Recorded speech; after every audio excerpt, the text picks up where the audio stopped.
BJP political strategy భిన్నంగా ఉంటుంది. పనితీరు, వ్యూహాలు, వాటిని అమలు చేస్తున్న విధానం అన్నీ డిఫరెంట్. నితీష్ కుమార్ ఎపిసోడ్ తర్వాత ఆ పార్టీ ప్రణాళికలు పెద్ద చర్చకు దారితీశాయి. ఉత్తర భారతదేశంలో బలమైన పునాది వేసుకున్న బీజేపీ ఇప్పుడు దక్షిణాది రాష్ట్రాలపై కూడా ప్రత్యేక దృష్టి పెట్టింది. ప్రాంతీయ పార్టీలతో పొత్తులు, తర్వాత క్రమంగా సంస్థాగతంగా బలం పెంచుకోవడం, ఆ తర్వాత రాజకీయ ప్రభావం పెంచుకోవడం. ఈ వ్యూహంతోనే బీజేపీ అనేక రాష్ట్రాల్లో ఎదిగిందని రాజకీయ విశ్లేషకులు చెబుతున్నమాట. మరి దక్షిణాది రాష్ట్రాల్లో బీజేపీ ఎదుగుదల ఎలా జరిగింది? ప్రాంతీయ పార్టీలతో ఉన్న సంబంధాలు భవిష్యత్తులో ఎలా మారబోతున్నాయి? ఇప్పుడు చూద్దాం.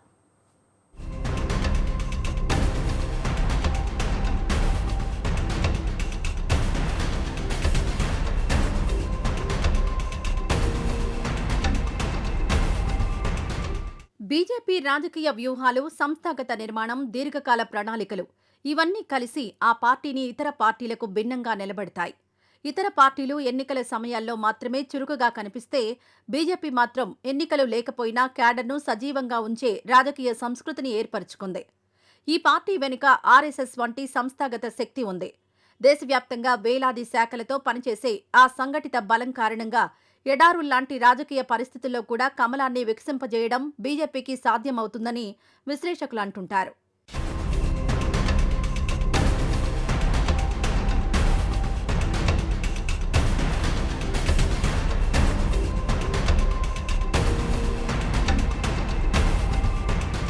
బీజేపీ 4 దశాబ్దాల కాలంలో దేశ రాజకీయాల్లో ప్రధాన శక్తిగా ఎదిగింది. ప్రస్తుతం 20కి పైగా రాష్ట్రాల్లో ప్రత్యక్షంగా లేదా మిత్రపక్షాలతో కలిసి అధికారంలో ఉంది. కేంద్రంలో కూడా వరుసగా 3 సార్లు అధికారాన్ని చేపట్టింది.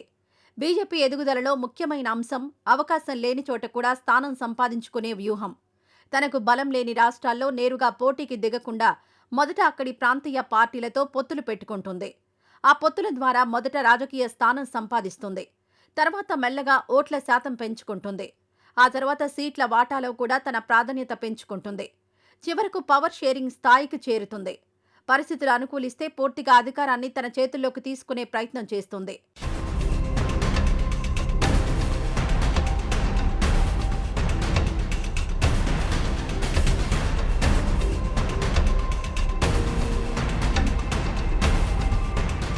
ఉత్తర భారతదేశంలో ఈ వ్యూహం ఎలా పనిచేసిందో బీహార్ ఉదాహరణ చూస్తే అర్థమవుతుంది.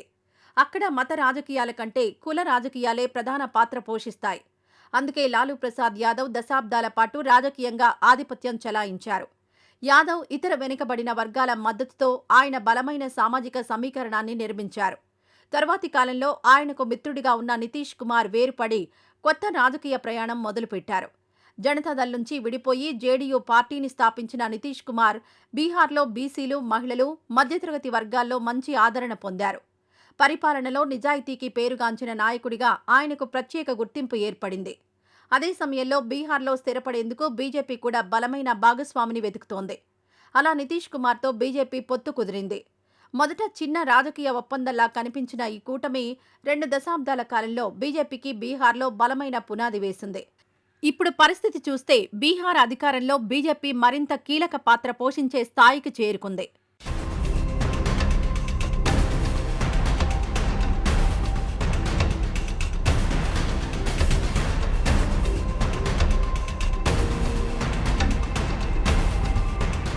బీజేపీ అనుసరించే ఇదే వ్యూహం ఇతర రాష్ట్రాల్లో కూడా కనిపిస్తోంది. మహారాష్ట్రలో ఒకప్పుడు శివసేన ప్రధాన శక్తిగా ఉండేది. బీజేపీ మొదట ఆ పార్టీతో పొత్తు పెట్టుకుని తన బలాన్ని పెంచుకుంది. తర్వాత రాజకీయ పరిణామాల మధ్య శివసేన 2 వర్గాలుగా విడిపోయింది. ఆ తర్వాత మహారాష్ట్ర రాజకీయాల్లో బీజేపీ ప్రధాన అధికార కేంద్రంగా మారింది. కానీ బీజేపీ వ్యూహం నిజంగా ఆసక్తికరంగా కనిపించేది దక్షిణ భారతదేశంలో. ఒకప్పుడు దక్షిణాది రాష్ట్రాల్లో బీజేపీకి పెద్దగా స్థానం ఉండేది కాదు. కానీ గత 2 దశాబ్దాల్లో ఆ పరిస్థితిని మార్చేందుకు పార్టీ ప్రత్యేక వ్యూహాలను అమలు చేసింది.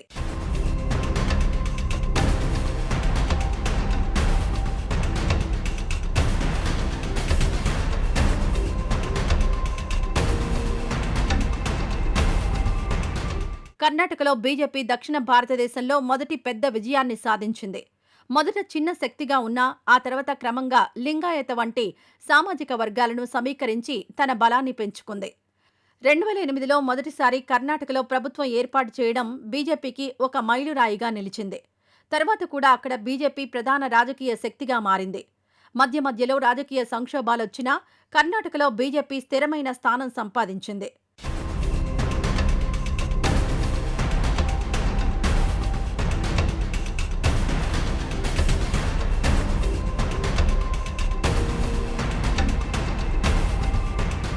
ఒడిశాలో కూడా బీజేపీ ఎదుగుదల ఒక దీర్ఘకాల వ్యూహానికి ఉదాహరణ. ఒకప్పుడు అక్కడ బీజేడీతో కలిసి పనిచేసిన బీజేపీ తర్వాతి కాలంలో స్వతంత్రంగా తన బలాన్ని పెంచుకునే ప్రయత్నం చేసింది. గ్రామీణ స్థాయిలో క్యాడర్ నిర్మాణం, కేంద్ర పథకాల ప్రచారం, ప్రత్యామ్నాయ రాజకీయ వేదికగా ఎదగడం, ఈ 3 అంశాలతో ఒడిశాలో బీజేపీ క్రమంగా తన ఓటు శాతాన్ని పెంచుకుంది. ఇప్పుడు ఆ రాష్ట్రంలో కూడా బీజేపీ ప్రధాన శక్తిగా నిలిచింది.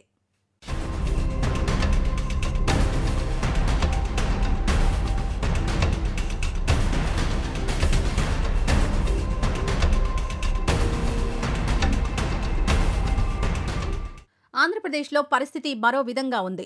రాష్ట్ర విభజన తర్వాత అక్కడ రాజకీయాలు ప్రధానంగా ప్రాంతీయ పార్టీల చుట్టూ తిరుగుతున్నాయి. అయినప్పటికీ బీజేపీ అక్కడ తన రాజకీయ ప్రస్థానాన్ని విస్తరించేందుకు పొత్తుల రాజకీయాన్ని ఉపయోగిస్తోంది. మొదట టీడీపీతో కలిసి పనిచేసింది. తర్వాత రాజకీయ పరిణామాల మధ్య దూరమైంది. ఇప్పుడు మళ్లీ టీడీపీ, జనసేనలతో కలిసి పనిచేసే వ్యూహాన్ని అవలంబిస్తోంది. దీర్ఘకాలంలో ఆంధ్రప్రదేశ్లో కూడా సంస్థాగత బలం పెంచుకోవడమే బీజేపీ లక్ష్యంగా కనిపిస్తోంది.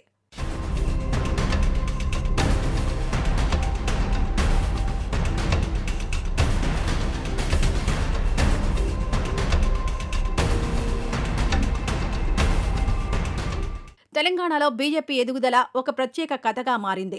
రాష్ట్ర ఏర్పాటు తర్వాత చాలా కాలం వరకు బీజేపీ పెద్ద శక్తిగా కనిపించలేదు. కానీ గత కొన్ని సంవత్సరాల్లో పరిస్థితి మారింది.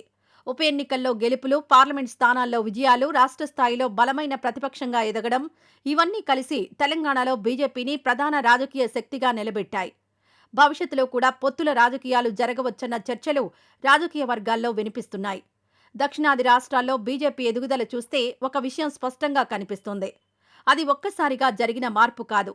దీర్ఘకాల వ్యూహంతో క్రమంగా ఓటు శాతం పెంచుకుంటూ స్థానిక సామాజిక సమీకరణాలను అర్థం చేసుకుంటూ ముందుకు సాగిన రాజకీయ ప్రయాణం.